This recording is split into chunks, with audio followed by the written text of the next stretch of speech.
Hey everyone, a fair bit going on for November. Obviously the rundown to the end of the year, but a busy few weeks ahead for all of us as we try to wrap all of that up.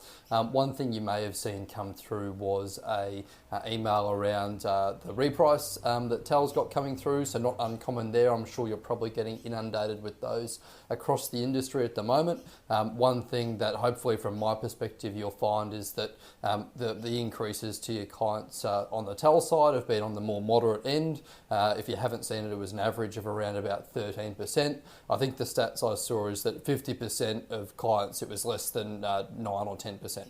So hopefully for a majority of your clients on their income protection, it shouldn't be too much of a bigger deal compared to some of the increases you may have seen floating around in the market after the last little while.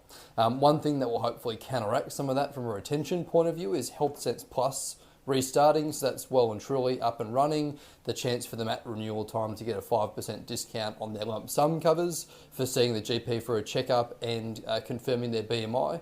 That should hopefully offset any pricing concerns a little bit. And we're also developing some initiatives to come in the new year, so you may see some things around almost like a pricing menu of how you can adjust premiums by a certain percentage by making certain changes to a policy, whether that's waiting period, agreed to indemnity, benefit period, all that kind of stuff.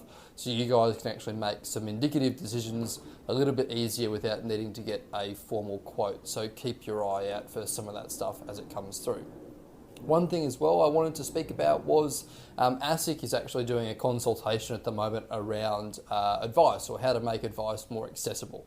It's one thing I'd really encourage you to participate in. I've had a bit of a click through it. It's not overly complex. I've popped a link in the email. There's a questionnaire you can go through. You can provide feedback, provide guidance, things that would actually make a tangible difference to be able to provide more cost-effective advice to consumers. I think that's a really important one. If they get thousands and thousands of responses nationally across the industry, it gets harder and harder to ignore if all of that is saying the same kind of thing. So please jump on and do that.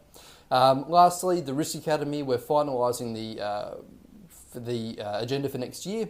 You'll see that come through shortly. We're going to have some face-to-face sessions come back, which will be really good. We're going to keep some virtual sessions going as well. And we're also going to have a whole lot of FASIA sessions continuing. So you'll still have the ability, if you need to sit the exam next year, to prep for that as well.